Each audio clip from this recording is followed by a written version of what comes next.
Minotaur is inside, set to go. Good luck on your pick 5 choices, race number 5.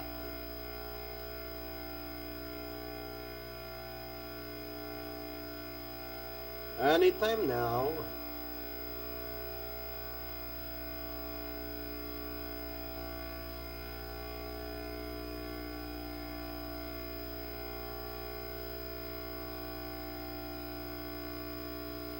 The 1200-meter race is underway.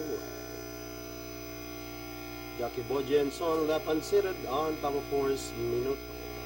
Del Monte goes for your lead, unbroken in second. Love of Fairies racing in third. Down in fourth, Constitution and Wafu. The King is in behind them as they pass the half mile.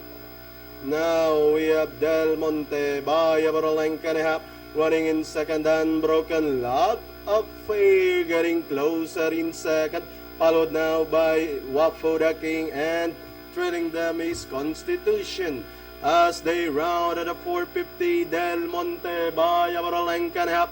Love of Fair getting closer in second. Then comes Unbroken Constitution moving upon the outside, and Wafu the King just in front is Del Monte. Love of Fair is in second on the outside. Del Monte this time by about 3 lengths over Love of Fair. With 50 meters, it's Del Monte from gate to wire. Second, Love of Fair, Wafu the King, Constitution, and Unbroken.